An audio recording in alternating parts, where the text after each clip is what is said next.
لا غرة المصطفى رسول الله صلى الله عليه وسلم آمين الكرام لهم الفاتحة أعوذ بالله من الشيطان الرجيم بسم الله الرحمن الرحيم إياك نعبد وإياك نستعين صراط المستقيم صراط الذين أنعمت عليهم غير المغضوب عليهم.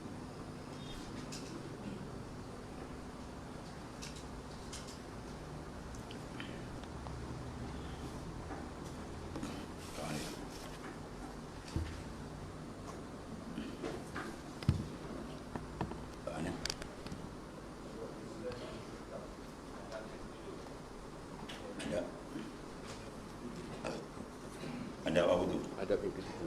Ada yang setuju. Ada murid dari dulu. Ada plus. Daripada Imam Ghazali ke Al-Bayhaqi.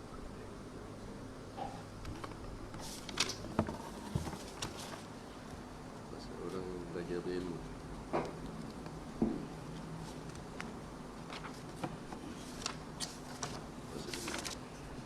Pasal kedua. Pada menyatakan orang yang beradab sebagai mereka.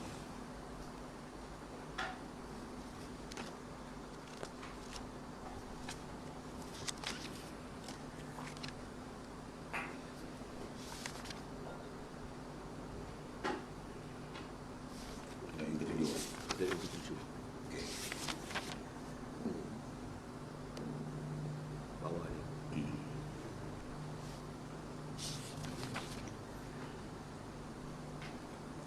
Bismillahirrahmanirrahim. Alhamdulillahirabbil alamin wassalatu wassalamu ala sayyidina Muhammad.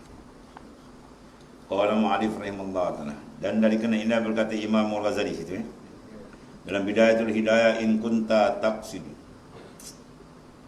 bi talbil ilmi al-munaqashah ay al-mughalabah wal mubahat ay al-mufakharah wa taqaddum ala al-aqrani واستمالة وجوه الناس إليك وجمع الخطام الدنيا فأنت شاع في الحدم دينك وإهلاك نفسك وبيع آخرتك بدنياك فصفقتك خاسرة وتجارتك بائرة ومعلمك معين لك على إسيانك وشريك لك في خسرانك وهو كبائع سيف min qati'at tariq wa man aana ala ma'siyatin walau bi syarti kalimatin kana syarikan lahu fiha. Artinya jika ada qasadmu dengan menuntut ilmu itu, iaitulah munafasyah, yakni hendak menang daripada berbantah. Tujuan ilmu ni nak berbantah dengan orang, nak berdebat dengan orang, ilmu perdebatan yang begini. Bukan nak menghampirkan diri dia kepada Allah Ta'ala. Ya. Jadi salah guna. Ini orang panggil salah guna ilmu. Lain tujuan ilmu, lain dibuat. Ya, sebab ilmu ni dua, nak mendekatkan diri kepada Allah Ta'ala, memperbaikkan ubudiyah kita. Tuan Hikam kata, al-ilmu in qaranat al-khasya falaka ila fa'alaika. Ilmu yang kamu belajar sekiranya muqaranah, menyertai kamu rasa gerun dengan Tuhan, maka falaka, ilmu tu. Wa illa jika tidak, dia tak takut ke Tuhan, belajar tapi tak takut Tuhan, maka dia kata fa'alaikah, itu mutarat bagi kamu. Ya. Jadi untuk ilmu tujuan ni nak menang, berbantah dan bermegah-megah, menunjukkan dia punya keilmuan dia. Nah, itu silap. Dan terkemuka di kalangan kawan-kawan rakan sejawat dia, wah dia lah handal, dia lah hebat, macam dah. Dan berkendak pula cenderung muka manusia kepadamu. Ya. Kita ilmu nak dekat diri dengan Allah, dia pergi cari benda lain supaya dapat glamour, dapat nama, masyhur. Ya, itu semua kotor begini. Yang ini berkendak dikasihi oleh orang dan berkendak menghimpunkan kekayaan dunia. Wah, bila orang dah banyak pengikut kan, dah banyaklah dunia dia dapat. Tujuan dia begitu. Kalau dia tidak bertujuan begitu, Allah Ta'ala beri itu lain. Ni kasat di awal macam tu dah. Dia ada target pada benda yang macam ni. Maka niat tu kotor. Ya. Berdosa dia besar. Merosakkan agama. Maka adalah kasatmu itu demikian dalam merobohkan agamamu. Buat tu ya. Dia merosak, mengoborkan akan agama. Fi hadmid dinik wa ihlakin nafsik. dan membinasakan akan dirimu. Dan adalah engkau menjual akhiratmu dengan dunia. Oh, lagi berat ni. Ya, dijual akhirat dia, diambil dunia yang tak berharga ni. Maka perjualanmu itu sangat rugi. Perniagaan dia amat rugi. Perniagaanmu tiada laba. Dan orang yang mengajar akan dikau menolong atau kau buat maksiat. Masya Allah. Jadi kalau guru mengajar ada niat murid macam ni, dia cerita dah, saya ni belajar guru tujuan sini nak glamour lah besok. Tak payah, apa guru tak payah. Aku tak terima kau jadi nak murid tu. Ya, kalau guru tahu anak murid tu, saya nak belajar tujuan nak jadi hebat besok lah tuan guru. Dia orang semua maknanya besarkan dia. Kan? Dapat jawatan, glamour semua. Maka kalau guru tahu gitu, dia ajar. Maka guru tu pun terlibat dengan maksiat. Niat tu niat yang berdosa besar. Dan jadilah ia sekutu pula guru tadi dalam kerugian. Dan dia tu seperti orang yang menjual, bandingan dia macam orang jual pedang kepada orang yang merampar di jalan. Kan? Nak pergi pedang apa ni? Nak pergi mengompak. Dia jual pedang tu, hukum dia sama terlibat. Yang demikian itu ada menjadi maksiat, dan barang siapa menolong ia atas seorang berbuat maksiat, jika dengan satu kali nasihat adalah ia bersekutu bagi dalam berbuat maksiat. Begitulah besarnya. Dia telah menjaga niat dalam kita mencari ilmu, ialah semata-mata mencari keredaan Allah Ta'ala. Sebab reda Tuhan itu paling besar sekali daripada segala-galanya. Dalam Quran sebut waridwanu minallahi akbar. Keridaan Allah yang paling besar sekali. Dan lagi kata Imam Al-Ghazali rahimallahu ta'ala, wa in kanat niyatuka wa qasduka bainaka wa bainallahi ta'ala min ta'allumil ilmi al-hidayah duna mujarradil riwayah, ya, fa abshir fa innal malaikata sama tabsutu laka ajnihataha iza masyaita wa hitanul bahr tastaghfiru laka iza sa'aita. Artinya jika ada niatmu dan qasadmu antaramu dan antara Allah Ta'ala daripada menuntut ilmu, ya, jika ada niatmu, qasadmu antaramu dan antara Allah, mana dia dengan Tuhan, mana lillahi ta'ala maksudnya, bukan ada tujuan lain dari penuntut ilmu dan belajar akan dia, akan berkendak kepada hidayah, yang ini berkendak kepada petunjuk daripada Allah Ta'ala, pada berbuat ibadat pada zahir dan berbuat ibadat pada batin, mana untuk membersihkan lahir dan batin kita supaya dapat keridaan Tuhan. Bukan semata-mata riwayah, bukan semata-mata dia belajar ilmu tu besok dia nak buat riwayat, pandai bercakap, pandai berceramah, pandai mengajar, begitu saja. Bukan. Tujuan dia lah untuk mendapat keridaan Allah, mendampingkan diri kepada Allah Ta'ala. Yang ni bukan niatmu itu mengqasad hendak bercerita jua. Ya, nah, dia ada dia cerita sedap, dia sendiri jauh dengan Tuhan. Nauzubillah. Maka ketika itu suka ialah olehmu, mana gembiralah, kerana bahawasanya segala malaikat yang di dalam langit menghamparkan bagimu akan sayapnya apabila engkau berjalan. Orang yang niat betul mencari ilmu kerana Allah untuk mendapat redha Tuhan, maka orang yang mendapat sanjungan dan kemuliaan, sehingga malaikat hamparkan sayap. Dan adalah segala ikan di laut mengucap istighfar bagimu. Besar tak? Ikan kat Selat Melaka pun tak boleh makan. Ya, satu dunia, lautan lebih besar daripada daratan. Yang banyak ikan semua minta ampun bagi sipulan yang mana niat dia mencari ilmu semata-mata lillahi ta'ala. Yang ini meminta ampun akan Allah Ta'ala bagimu, mana bagi orang yang betul-betul dia niat mencari ilmu agama ni kerana Allah, untuk beramal dengan dia, untuk mendirikan maknanya tuntutan Allah Ta'ala. Apabila engkau berusaha akan belajar ilmu yang memberi manfaat itu, wallahu nafi', Allah Ta'ala sajalah yang memberikan akan manfaat dia. Ada pun adab orang yang belajar ilmu serta gurunya yang mengajar akan dia itu. Maka beberapa perkara disebutkan oleh Imam Al-Ghazali rahimahullah ta'ala dalam Bidayatul Hidayah 11. Pertama, apabila berdapat dengan gurunya, maka hendaklah dia mendahului memberi salam. Ya, dia dapat dengan guru dia kena cepat beri salam. Jangan tunggu beri salam kat dia. Itu jahat adab dia panggil. Kedua, bahawa jangan membanyakkan berkata-kata di hadapan gurunya. Ya, hadapan guru dia kena senyap saja, jangan banyak bercakap. Jangan dia layan guru dia macam kawan. Siapa yang berguru dia rasa berlayan guru macam kawan, maka guru pun akan layan dia macam kawan. ya, maka dia tak akan dapat tarbiyah ruhiyah. Ya, dia jaga tu. Kadang-kadang dia orang tak berani buat adab. Dia buat guru macam kawan dia, mesti tak boleh tepuk-tepuk belakang lah. Wah. Ya. Dia setengah guru dengan guru pun dia tak berani makan, setengah dia pada adab. Dia tak akan makan sekali dengan guru. Sebab apa? Dia takut tersilap adab. Ya. Bahaya. Dia makan bagi jauh dengan dia makan. Dia tak berani makan sekali. Baring sekali, tidur sekali, setiap tempat tu dalam kitab-kitab besar lagi dibahas. Sebab apa? Takut kita terjahat adab. Itu bahaya. Dia satu orang ulama besar kan. Tu adab dengan ibu. Dia tak makan dengan ibu bapa dia. Kecuali dia siapkan semua, dia suruh mak bapak dia makan dulu. Lepas mak dia habis, bekas mak dia makan, bapak dia makan, baru dia makan. Dia orang tanya kenapa saya di-share waktu itu, aku terlalu bimbang, takut-takut makanan yang nak diambil oleh ibu atau bapa aku telah memotong dulu. Ibu tadi nak ambil apa? Ayam goreng. Tiba-tiba dia tangkap dulu. Situ pun aku takut dia kecil hati. Oleh kerana itu aku sediakan makan tu.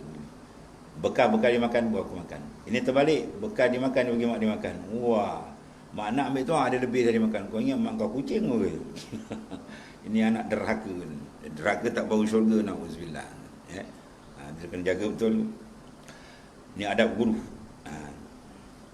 Kedua, bahawa jangan membanyakkan berkata-kata di hadapan gurunya. Ketiga, bahawa jangan ia berkata dengan barang yang tiada diizin oleh gurunya. Ya, mana dia cakap nak bertanya, dia minta izin.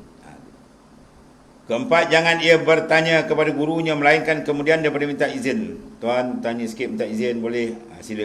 Oh, boleh. Ini kau tengah mengajar, soalan ni apa hukum dia? Tu tengok tu peranjat tu. Kau tu tengah mengajar dia selak tu peranjat kawan tu.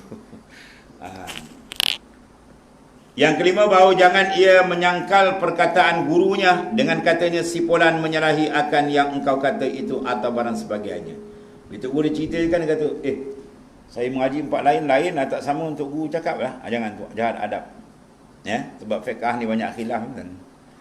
Hukum gini, ulama pakai ni, ada sana pula ulama dia pakaikan hukum ni, maknanya ada benda khilaf banyak, mazhab pun banyak. Jadi tok guru cakap dia diam je lah. Kalau kita dengar tok guru lain cakap lain, dia ada hukum fatwa yang lain, nas yang lain. Itu maknanya. Sebab fiqh kan, ma'rifatul ahkam syariah allati tariquha al-ijtihad. Itu makna fiqh. Fiqh ni mana mengenal akan hukum syariat allati tariquha al-ijtihad. Yang jalan dia adalah ijtihad. Bila ijtihad dia ada ikhtilaf tu je. Keenam, bahawa jangan ia memberi isyarat pada gurunya dengan menyalahi akan bicara guru tadi. Lalu ia menyangka bahawa dirinya terlebih benar daripada gurunya. Habis tu. Dan atau lebih tahu daripada gurunya. Maka demikian itu kurang adab kepada gurunya, lagi kurang barakat mungkin. Ya. Jadi ada cara dia bercakap ke ataupun air muka dia macam tak setuju pendapat guru dia. Baru dia mengiring kepala. Wah, macam tak suka. Itu kacau semua. Itu semua jenis tak ada beradab. Bila tak beradab, orang panggil apa? Bunyi pun tak bersedap. Yang ketujuh, bahawa jangan ia berbisik-bisik dengan orang duduk bersama pada hadapan gurunya. Depan guru dia duduk senyap, tuan-tuan. Kita tuan-tuan guru kita macam itulah. Kita dengan tok guru kita macam tu kan. Kalau duduk dengan dia sepatah je kita duduk dia buat bodoh. Kalau kita dengan Tuan Cik Faiz tu kan, masa majlis zikir buat, dia kata tak payahlah naik, dia kata kan. Call je lah, kata kan. Boleh ambil tarikh tu. Dia tak ada, kita naik kan. Walaupun dia kata boleh call mesej je, ni bukan kawan kita. Nak tanya guru, jangan pakai mesej. Itu kurang ajar orang ni. Dia tanya guru, dia tanya satu soalan. Tok guru nak jawab, apa lengur jangan. Memenatkan tok guru, ni kurang ajar nak buat. Apa kau tak boleh call apa? Tu paling tidak call. Ya. Dia sayangkan dia punya takut susut harta dia. Tahu harta dia tu. Punya le bakhil. Nak tanya masalah, lepas tu tak nak call. Tanya soalan satu, tok guru nak menjawab belakang. Apa muka dia menaik pun, dapat benda ada khilaf lah macam-macam. Wah, memenatkan kawan tu. Ya. Dia menyeksa guru. Ya. Tu tak ada adab sebenarnya. Adab ni seni kan benda tu. Ya. Kita nakkan jawapan ni bukan sikit, panjang ni nak urai. Call lah, paling tidak kalau tak dijumpa kan. Ini tu kawan nyanyi, kawan tu pula tunggu mata gabur lah tu. Buang naik mesej. Macam-macam. Yang ketujuh, bahawa jangan ia berbisik dengan orang yang duduk bersama. Kalau ada jangan, kita tak kata tok guru pun kita macam tu. Kalau kawan tiba-tiba dia bisik, kita pun tengok, ya apa benda dia cakap kan, tak sedap. Maknanya dalam kita bersama-sama tu, biar semua benda tu boleh kongsi. Jangan kita buat macam terasa kawan. Yang pula guru dia buat macam tu, lagi tak ada berkat. Dia kata tak ada berkat, tuan-tuan, ilmu ni bahaya. Siap-siap tak boleh beramal. Ada ilmu tapi tak boleh beramal. Nak didik macam orang jahil. Kedelapan, bahawa jangan ia berpaling ke kiri dan ke kanan pada hadapan gurunya, dan hendaklah ia duduk dalam keadaan tunduk lagi beradab seolah-olah ia dalam sembahyang. Itu adab benda ni. Kesembilan, bahawa jangan ia membanyakkan pertanyaan kepada gurunya tatkala ia letih. Tok guru dah ajar penat, tengok mata budak kuyu kan. Dia tanya satu pasal satu, kawan dia benih. Carilah masa lain. Yang ke-10, apabila berdiri gurunya atau baru datang gurunya, kepada ia berdiri. Ya, hendaklah berdiri mentakzim akan gurunya. Guru sampai dia bangun. Ya. Ini siapa yang pandai buat ni? Budak sekolah pandai. Kan? Cikgu dia masuk bangun. Diri, Assalamualaikum. Budak pandai tuan ni. Dan jangan diikuti pada ketika bangkitnya dengan pertanyaan. Nak bertanya jangan ketika berjalan. Ya. Carilah masa sesuai dan soalannya. Dan jangan bertanya masalah pada ketika ia berjalan hingga sampai kepada tempat duduknya. Dan melainkan kerana darurah, maka kita tiada tertegah bertanya ketika itu. Kalau darurah lain lah. Kan? Dia nak pergi luar negara ni. Tikit nak ambil nak jalan kapal terbang. Ada masalah sikit. Itu lain lah. Darurat kan. Atau perkara itu cepat nak diselesaikan. Nak jawapan cepat. Itu lain lah. Kalau biasa ni cari masa yang sesuai.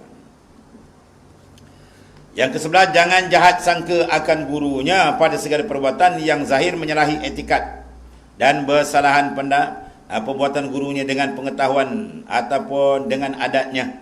Kerana guru itu terlebih tahu daripada segala hukum syarak dan segala rahsia syariat. Guru lebih tahu. Kalau kita rasa macam ni, serah aja. Ya. Ataupun kita tanya dengan baik. Jangan ada sangka, ni tok guru ni betul dia tak betul. Lama-lama dia pula rasa dia betul. Hilang berkat ni. Misal dia mana ni?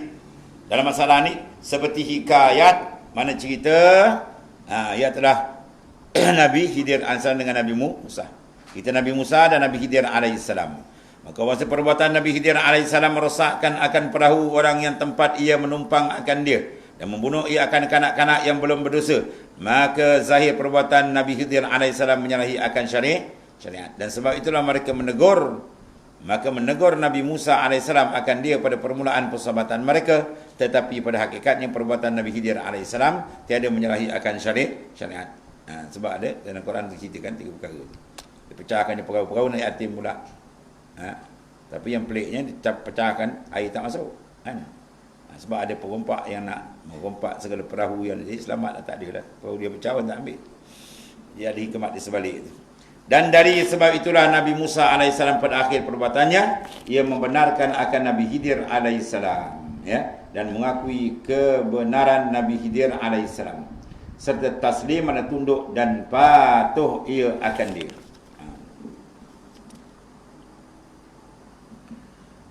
Ada pun adab orang yang alim pula apabila tu.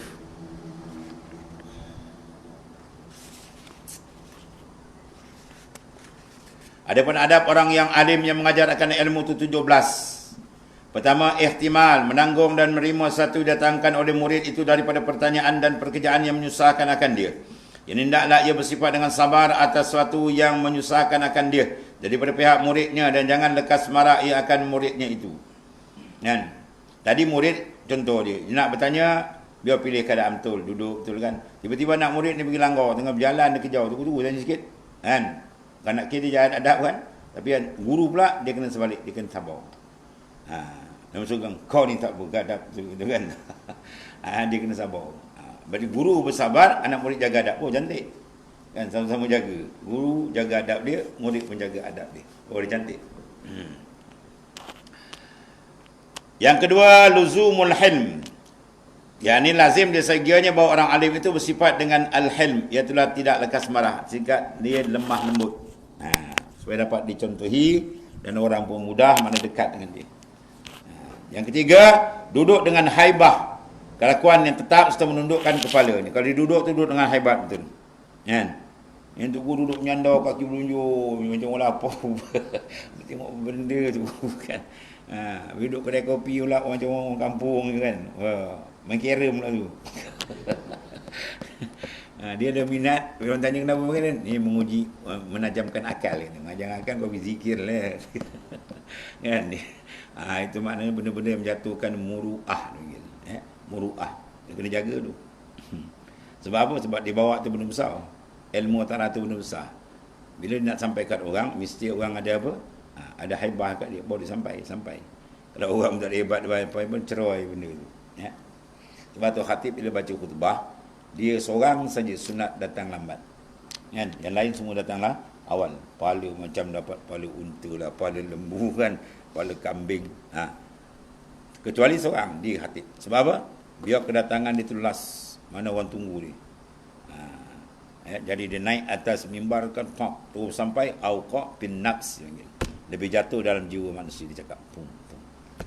Ini belum khutbah, dia duduk kat luar. Saya okok.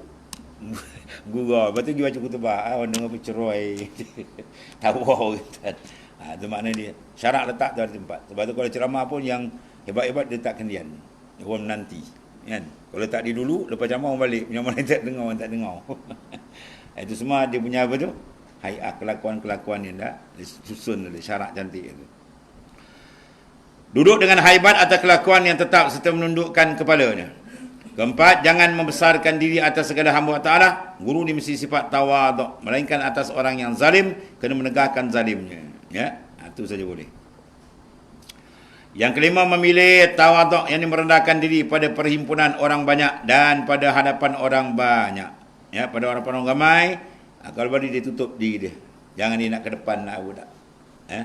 Itu sifat orang alim macam itulah. Dia tak suka kan. Nak menonjol tak suka. Tak dapat pun, jadi nelayan pun tak apa. Kan? Tak ada hal bagi dia. Yang keenam, jangan bergurau-gurau, bermain-main pada hadapan orang banyak. Ya, dia tuan guru pergi main macam orang. Yuk ya buat ini abu tu. Hilang maruah dia tuan. Ya, semua dia kena jaga.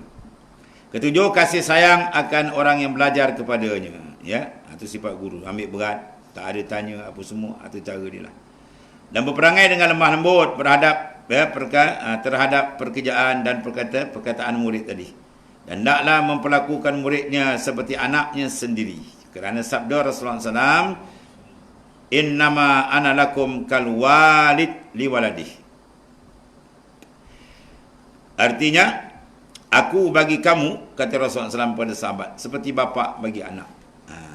Seperti bapa dengan anak. Macam mana bapa mengambil perhatian anak, begitulah guru dia kena mengambil perhatian anak murid dia maknanya. Dia kena jaga.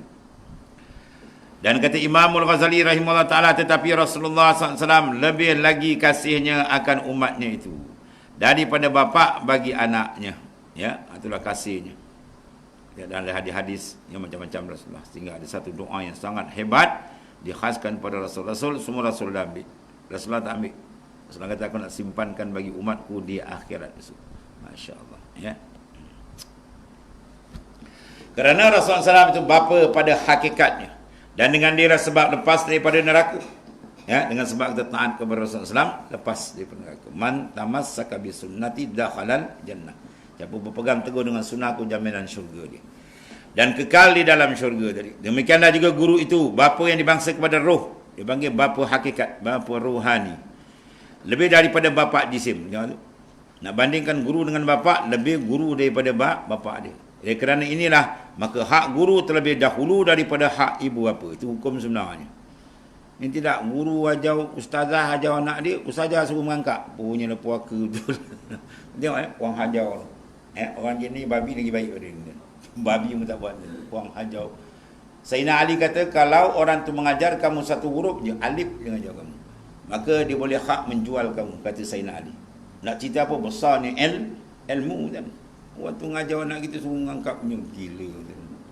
Tu lebih kena dengar kena saman bila dia rasa. Ya, tak ada akhlak, tak ada kepala otak panggil. Binatang pun lagi baik gitu. Yang kedepan, menanti dan memperiksa dengan perlahan-lahan atas pertanyaan orang yang dungu atau orang yang apa tu? Dia punya bahasa seni. Orang bebal kata. Jadi maknanya anak murid macam-macam kan, kadang dia pick up lambat, dia nak tanya tu kalau tegak gagak, jangan tersegar dia, tanya-tanya, apa masalah ni? Kalau boleh, tuanku, kau nak tanya pun tak kerti tu. Peranjat kawan tu. Besok tak datang lah, bongkau dia lagi. Ya, segegar sekali langsung dia tak datang. Dan membaikkan dan membetulkan pertanyaan orang yang dengar. Jadi kalau dia soal bersipul-sipul, kita kau muraikan. Ya. Dan menunjukkan akan jalan kebajikan dan jalan yang benar dan meninggalkan marah. Dan menggertang, maknanya jangan kita merentak kaki kerana marah ke akan sebagai orang yang baru belajar. Maknanya apa? Jinakkanlah. Nabi suruh begitu. Bashir wala tunafir. Bashir, gembirakan, wala tunafir, jangan liarkan orang. Kan?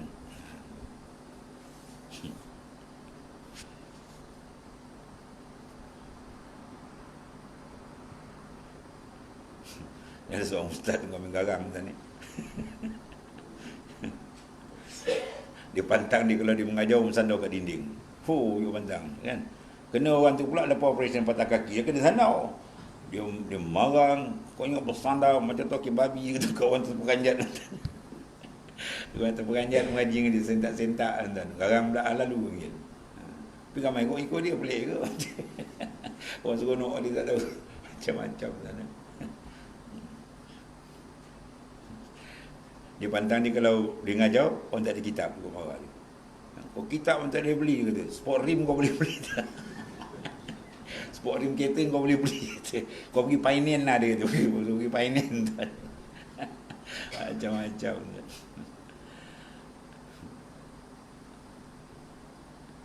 Yang ke-9, jangan meminta upah atau mengajar. Ya? Kita mengajar ni, kena bayarlah ya. Di upah ni ujrah. Ujrah bil akdi dengan akad. Kena bincang. Jadi saya mengajar ni berapa nak bayar? Dia runding. Sekali mengajar kuliah berapa nak bayar? Tu upah. Kalau dia tak ada minta, tak ada apa orang bagi, ambil lah, tu tak ada hal. Sebab Sayyidina Umar pernah diberi oleh Nabi. Nabi beri, Sayyidina Umar tolak. Nabi marah, dia kata jangan. Orang beri, ambil. Kalau kamu tak perlu, pergi bagi kat orang lain. Sebab kalau kamu tolak kan, dia kecil hati macam-macam kan. Adapun minta, jangan. Dia ajar minta. Tak tu boleh. Itu ujrah. Ceramah tu juga. Melaka 900. Johor 1,002. Pada naik ada tol siap kan. Macam teh semua dia. Biar dia sampah semua kan. Itu kacau. Tu biasanya tak lama lah tu. Syahid Ustaz Ibrahim Mahmud Ibn Libya tuan kenal kan. Dia pernah pergi ceramah kan. Dia pergi ceramah dah jauh. Dah berpuluh kilometer tu. Tiba-tiba dia suruh anak murid dia pusing balik. Pusing kereta balik. Pergi balik pondok balik. Tiba kat pondok dia berhenti masuk masjid, dia sembahyang 2 rakaat. Lepas tu naik kereta balik, pergi ceramah balik. Anak murid dia kata apa kena pula dia pusing orang tua ni kan untuk orang ini. Dia diam. Habis ceramah baru dia tanya, "Guru, apa buat macam apa hal?" Dia kata tadi masa tengah jalan tu aku terlintas, aku tak bawa duit. Kan? Jadi kang balikkan ceramah kan nak belanja kau minum air. Jadi aku teringatlah sekarang lepas ceramah takkan orang ada salam kan, ada salam keruk kan. Dia teringat ada salam keruk. Makna salam orang bagi. Maka aku takut ini tuan tak terima amalan aku. Pusing balik. Dia ajar nak pusing balik. Tiba pondok dia naik masjid, dia sembahyang sunat taubat. Lepas sunat taubat, dia turun balik. Macam tu, ajar nafsu kan. Terlintas itu, dia ajar macam tu kan. Masya-Allah. Ini bukan kod, dia dah diman dulu. Peraga kan. Nak buat panggil siapa? Malam ni ada kiam kan. Berapa bayar? 3,000. Orang tawar 2,000 tak datang. Kalau bagi 3,000 dia datang. Lepas tu dia menangis. Yang menangis tu air mata buaya. Bukan main bagi nampak ambilkan duit 3,000 tak dapat ni. Kan macam-macam. Tu semua dah ada dalam hadis Rasulullah SAW. Tidak ada agama di akhir zaman melainkan dengan dinar dan dirham. Dinar agama dengan duit. Masya-Allah. Takut ni gerun tuan ni. Allah. Satu perkhabaran pula cerita ada seorang ustaz tu bagus dia kan. Dia mengajar banyak tempat kan. Jadi dia bubur tu sampul-sampul yang bagi tu kan, dia bubur dalam beg dia. Mana-mana tanpa dia masuk, dia tak tengok ni sampul daripada masjid ke surau, tak tengok, dia masuk. Kan? Buat kau tengok kan, wah tempat ni mahal. Mahal datang selalu. Yang murah tak datang. Jadi rosak niat. Senang dia masuk, dia pun tak tahu. Masjid dia bagi apa, suruh dia bagus, dia tak sampai tahu. Macam-macam cara. Sebab apa dia nak jaga ikhlas tuan-tuan. Macam-macam lah. Jangan meminta upah. Ya, dia mengajar tu jangan minta upah. Tetapi hendaklah kasat mengajar kerana Allah Taala semata-mata. Lepas kita cerita Imam Syafi'i kan. Bila Imam Syafi'i mengaji di Baghdad, dah alim besar, orang semua dah ada respect kan. Semua bawa bagi hadiah emas macam-macam. Jadi bila Imam Syafi'i punya guru pergi Mekah, jumpa orang daripada Baghdad tu mencerita-ceritakan nama anak dia masyhur. Mak dia diam. Kemudian tanya-tanya, rupa ibu dia. Habis dia kata Imam Syafi'i nak balik. Bila sampai balik je, sampai dekat dengan dan kilometer lah lebih kurang Arab ni berbicara, dia akan sampaikan apa? Wakil untuk beritahu. Angkatan maknanya nak sampai kan. Bila balik tu, wah, wakil tu cerita dengan apa? Seronoklah. Kata Imam Syafi'i gini. Dan banyak pula orang beri dia sumbangan macam-macam dia orang bawa tu, emas dengan macam-macam harta lah. Dengan binatang pun ada. Ya, dah tarik kuda ke apa macam-macam lagi kan. Mak dia kata semua tu aku tak nak tengok. Ya, so dia bagikan pada fakir miskin semua. Dia kena balik dengan tangan kosong macam mana dia pergi dulu. Aku nak dibawa pada ilmu dia. Semua harta, emas apa semua aku tak nak tengok. So dia bagikan fakir miskin. Kalau tidak jangan balik. Itu ibu sihat kan. Ibu misali mungkin. Kita kalau dapat cerita macam alhamdulillah kata. Rezeki kau nak berkat. Kan banyak dapat gitu kan. Wah kacau kecil. Dia tak bagi balik. Bagi semua balik. Aku tak nak tengok ibu Imam Syafi'i kata tuan sebab ilmu tu lebih besar daripada benda tu. Bukan tu matlamat ni. Allah. Kerana firman Allah Ta'ala, la nuridu minkum jazaa'an wala syukura. Tiada berkendak kami daripada kamu akan balasan dan tiada kami berkendak kepada syukur. Ya, kami menyampaikan ilmu, membawa Islam ni bukan nakkan benda, bukan nakkan balasan, bukan nakkan gaji, bukan nak pujian, tak ada. Semata-mata lillahi ta'ala. Bau sebab ulama-ulama dulu hebat kan. Kitab dia karang sampai berpuluh kulit. Kalau nak ambil royalty tuan, wah banyak kan. Ya, dia dah habis karang bertahun, dia letaknya atas Kaabah. Berbulan-bulan dia berdoa pula. Kalau aku karang tidak ikhlas, ya Allah engkau hapuskan dalam kitab pun. Kita kalau karang 2 kulit pun lengur kan. Dia 20 kulit, sampai 20 kulit, 30 kulit. Duduk berbulan tu, hujan ada gibut pun tak jejas kitab. Barulah dia turun, dia tomok, dia cap. Dan dihamburkan, tak ada ambil 1 sen. Sebab tu kitab dia ni lama-lama kan, 100 tahun lebih orang baca lagi. Sebab berkat keikhlasan dia orang tu tinggi. Kau tunggu tempat saya belajar gitu kan. Dia tak ada yuran 1 sen tak ada bayar. Pondok-pondok kan. Kau datang sini buat pondok sendiri, masak sendiri, makan sendiri, bayar duit api sebulan RM3. Duit api duit air dah. Tunggu 1 sen tak ambil. Berpuluh tahun mengaji 1 sen pun tak ambil. Semua kita je lah. Ikhlas hadiah ni kan tu. Tak ada tak gaji nak bayar yuran. Sebab kita tengok keberkatan dia orang jauh. Allah. Yang ke-10, jangan malu ia daripada mengata tiada aku tahu atau mengata wallahu a'lam. Ni jaga banyak ni.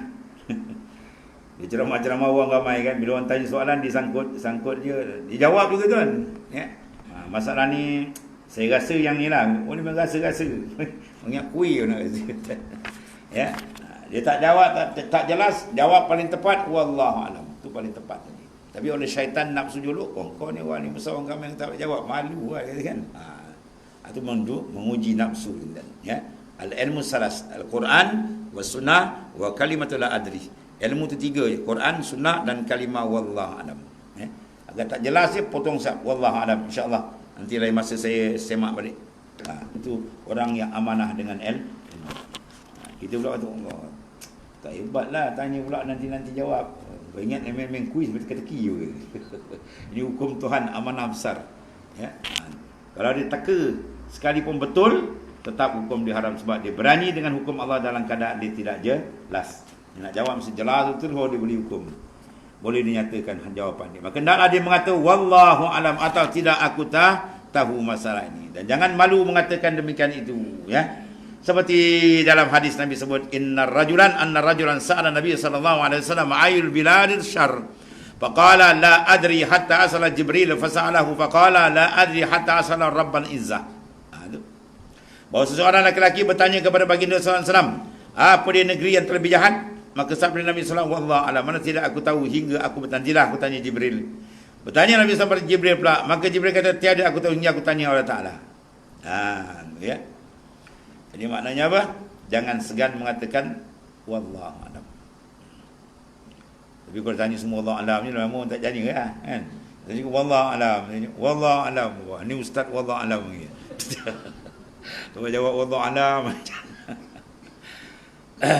Kesebelah hendaklah bersungguh-sungguh berhadap kepada orang yang bertanya akan dia masalah. Kalau orang tanya, Tuhan saya tanya, beri perhatian kat dia.